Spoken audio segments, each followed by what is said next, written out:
आज हम बात करेंगे एक स्कैमर की कि एक स्कैमर ने एक नॉर्मल बंदे के नाम पे क्रेडिट कार्ड इशू करवाए थे। और जैसे ही हमें ये स्टोरी पता चली कि एक नॉर्मल बंदा जिसको पता भी नहीं है कि उसके नाम पे क्रेडिट कार्ड इशू हो रहे हैं, तो हमने उसको अरेस्ट करवाया। अरेस्ट करवाने के बाद स्कैमर जो है अब जेल के अंदर है। और ये हमने अरेस्ट कैसे करवाया और ये स्कैम कैसे कर रहा था एक नॉर्मल बंदे के साथ, तो इस वीडियो को मैं पूरी डिटेल्स से हम बताएंगे आपको। अगर आप लोगों ने फ्यूचर में भी कोई लोन या क्रेडिट कार्ड लेना है तो इस स्कैमरों से बच कर रहना। और ये आपकी जिंदगी में क्या क्या काम कर जाते हैं, आपको पता नहीं होता इस चीज का।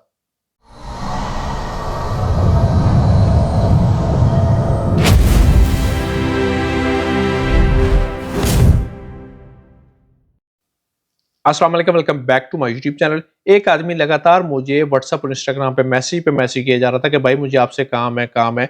तो मैंने उसको रिप्लाई दिया, जी क्या काम है आपको मुझसे, आप लगातार मुझे मैसेज पे मैसेज किए जा रहे हैं। तो उसने बोला कि भाई मुझे आप क्रेडिट कार्ड लेके दे सकते हैं। मैंने बहुत सारे बैंकों में क्रेडिट कार्ड अप्लाई किया लेकिन वहां पे रिजेक्ट हुए जा रहा मेरा क्रेडिट कार्ड। तो इस वजह से मैंने आपसे रब्ता किया कि क्या आप मेरे लिए ये काम कर सकते हैं, आप किसी भी बैंक से मुझे क्रेडिट कार्ड लेके दे सकते हैं। तो मैंने उसको सिर्फ सिंपल बातों में ये समझाया कि अगर आप एलिजिबल हैं क्रेडिट कार्ड लेने के लिए तो आपको कोई भी बैंक रोक नहीं सकता क्रेडिट कार्ड देने के लिए, ठीक है। हाँ, अगर आप एलिजिबल नहीं है तो कोई भी बैंक आपको क्रेडिट कार्ड नहीं देगा। कानूनी तरीके से आप क्रेडिट कार्ड ले सकते हैं। अगर आप गैर कानूनी तरीके से जाएंगे तो फिर तो आपको पाबंदी हो जाएगी, जेल भी हो सकती है। उसके बाद आपको कोई भी बैंक नहीं देगा। तो उसने नहीं बोला, नहीं मैं एलिजिबल, जो लीगल तरीका है उसी तरीके से ले रहा हूँ, लेकिन मैं एलिजिबल हूँ, कोई भी बैंक फिर भी मुझे क्रेडिट कार्ड नहीं दे रहा।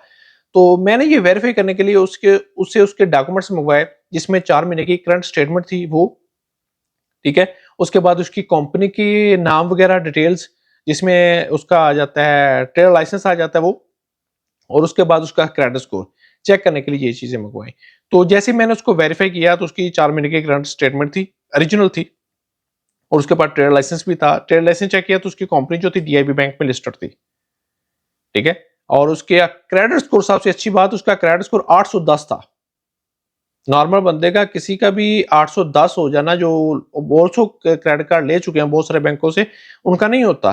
लेकिन उसने आज तक कोई क्रेडिट कार्ड नहीं लिया था, तो इसलिए उसका 810 था क्रेडिट स्कोर, ठीक है। तो मैंने कहा आप तो एलिजिबल हैं लेकिन फिर भी आप बता रहे हैं कि आपको किसी भी बैंक ने कोई भी क्रेडिट कार्ड इशू नहीं करवा किया।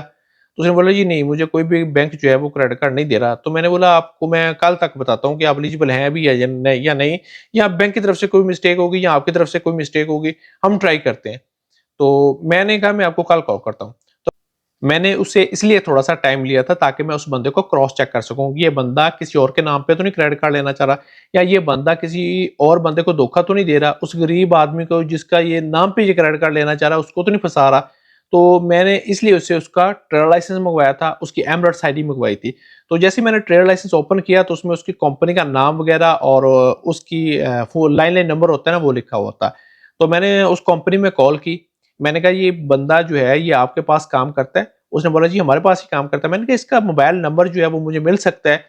तो उसने बोला कि आप कहाँ से बात कर रहे हैं, क्योंकि हम अपनी लैंडलाइन से बात कर रहे होते हैं, क्योंकि हमारी लैंडलाइन पे लीगल डिपार्टमेंट का नंबर जाता है ना आगे। तो मैंने कहा मैं लीगल डिपार्टमेंट से बात कर रहा हूँ। तो उसने बोला कि जी मिल जाएगा। तो उसने मुझे उसका बंदे का नंबर दिया। जैसे उसने नंबर दिया तो मैंने उस बंदे को डायरेक्ट कॉल कर दी। मैंने कहा आप किसी भी बैंक से क्रेडिट कार्ड लेना चाहते हैं? तो उसने बोला नहीं जी मुझे कोई क्रेडिट कार्ड नहीं चाहिए। मैंने कहा अभी आपने थोड़ी देर मुझसे पहले बात किया कि आपको क्रेडिट कार्ड चाहिए। उसने बोला नहीं नहीं, मैंने आपको से कोई बात नहीं की, तो मुझे नहीं कोई क्रेडिट कार्ड चाहिए। तो उसने इतनी बात सुन के फोन बंद कर दिया। तो मैं उसी टाइम समझ गया, मैंने कहा ये बंदा जो है क्रेडिट कार्ड और लोन के चक्कर में पड़ा हुआ है, ये और बंदा है, किसी और के डॉक्यूमेंट्स इस्तेमाल कर रहा है। हो सकता है उसकी कंपनी के अंदर हो सकता है उसका कोई दोस्त वगैरह हो सकता है उसने किसी को पेपर दिए हो किसी और काम के लिए, तो लेकिन वो इस्तेमाल किसी और काम के लिए कर रहा है। तो मैंने उसको दोबारा कॉल की। मैंने कहा भाई आपके नाम पे कोई बंदा ये है वो मैसेज कर रहा है कि आपको क्रेडिट कार्ड चाहिए, ठीक है, आप इस बंदे को जानते हैं? उसने बोला कि नहीं नहीं मुझे नहीं कोई क्रेडिट कार्ड चाहिए। उसने फिर फोन बंद कर दिया। मैं समझ गया, मैंने कहा ये वो बंदा नहीं है। मेरे पास वो पुराना बंदा जो क्रेडिट कार्ड का बोल रहा था कि मुझे क्रेडिट कार्ड चाहिए, ठीक है ना, उसके सारे मैसेज थे। मैंने उन सारे मैसेज की कॉपीज वगैरह बनाई, कॉपी बना के उसको अरबिक में ट्रांसलेशन करवाया। ट्रांसलेट करवा के मैंने उसके कंप्लेन कर दी उसके ऊपर, ठीक है। कंप्लेन करने के दो तरीके होते हैं। एक होता है 901 पे आप कॉल करके भी कंप्लेन करवा सकते हैं। आपके पास सबूत होने चाहिए सबसे पहली बात। अगर आपके पास सबूत है तभी आप कंप्लेन कर सकते हैं, ठीक है। अगर आप ऐसे ही किसी के बारे में कंप्लेन कर देंगे, वो सुन लेते हैं लेकिन उसके बाद एक्शन नहीं लेते। सबसे पहले आपके पास सबूत हो, आप सबूत सबमिट कर सके, ठीक है। अगर आपको बुलाना भी पड़ा पुलिस स्टेशन, तो आपके पास सबूत भी होने चाहिए। तो मैंने सबूत जो उसको सबमिट किया और उसके बाद उसके कंप्लेन कर दी, ठीक है, 901 पे पहले, और उसके बाद इनका पोर्टल होता है, वो उसका लिंक जो है वो मैंने आपके अपने व्हाट्सएप ग्रुप में शेयर कर दूंगा, ठीक है। जिन्होंने ज्वाइन किया हुआ है उनको तो मिल जाएगा, अगर जिन्होंने ज्वाइन नहीं किया तो वो जल्दी से ज्वाइन कर लें, उनको भी मिल जाएगा कि वहां कहाँ पे जाके आपने कौन सी वेबसाइट पे जाके आपने कंप्लेन करनी होती है। वहां पे भी मैंने उसके डॉक्यूमेंट जो है वो सबमिट करके कंप्लेन कर दी कि ये जो बंदा है किसी और के नाम पे क्रेडिट कार्ड इशू करवा रहा है, ठीक है। मैंने इस बंदे की कंप्लेन की थी 7 जनवरी 2025 में, सारे सबूत वगैरह लगा के, और ये बंदा अरेस्ट होता है 13 जनवरी 2025 के अंदर।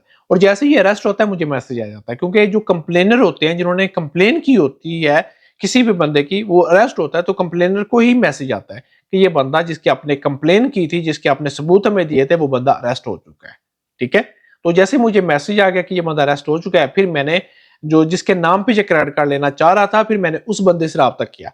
मैंने कहा भाई अब आपसे मिलना, आपको मिलना पड़ेगा मुझसे, ठीक है। ये बंदा जो है उसको अरेस्ट करवा दिया है जो आपके नाम पे क्रेडिट कार्ड ले रहा था।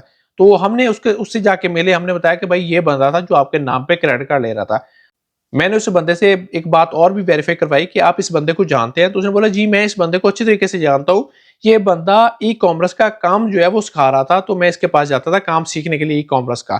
तो इसने मुझे बोला था कि आपका अकाउंट बनना है ई कॉमर्स का, फिर उसके साथ आपका बैंक अकाउंट भी लगेगा, तो मुझे ये डॉक्यूमेंट्स आप ला के दे दें, तो मैं वहां पे आपका अकाउंट बना दूं और बैंक अकाउंट भी अटैच कर दूं। तो जो जो डॉक्यूमेंट्स इसने मुझसे मांगे थे वो मैंने इसको ला के दे दिए। लेकिन मुझे ये चीज का नहीं पता था कि ये बंदा मेरे डॉक्यूमेंट्स किसी भी गैर कानूनी या गैर तरीके से इस्तेमाल करेगा, क्रेडिट कार्ड या लोन के लिए इस्तेमाल करेगा। मुझे इस चीज का नॉलेज नहीं था। मैंने इसको बात बताई, मैंने कहा भाई आप पहले वेरीफाई कर लिया करें कि ये बंदा सही भी है या नहीं। हर किसी को अपने डॉक्यूमेंट्स नहीं देते, ठीक है। अभी हो सकता है कि कल कल वो आपके पास इधर बैठा हो, आपका मोबाइल से किसी को मैसेज कर दे, आपको ना पता चले, वो जो यही कहेगा ये कोड आएगा कोड आएगा, आप उसको कोड दे देते, तो आपके अकाउंट में जितनी भी सैलरी आनी है या जितने भी पैसे पड़े होंगे ये बंदा निकाल लेगा और आपको पता भी नहीं चलेगा। आप फिर बैंक के साथ जाके लड़ेंगे कि भाईजान मेरे अकाउंट से पैसे कहाँ गए। गलती आपकी होती है ना, तो फिर आप बैंक पे चढ़ जाते हैं कि जी मेरे पैसे कहाँ गए वहां से। तो कभी भी किसी के साथ अपना ओटीपी वगैरह या डॉक्यूमेंट्स इतनी जल्दी शेयर नहीं करते, ठीक है। तो इन चीजों से बचे रहें। तो इस तरह लोग जो होते हैं वो मुख्तलिफ लोगों के साथ स्कैम कर जाते हैं लेकिन पता नहीं होता। तो आप भी इस चीजों से बचें।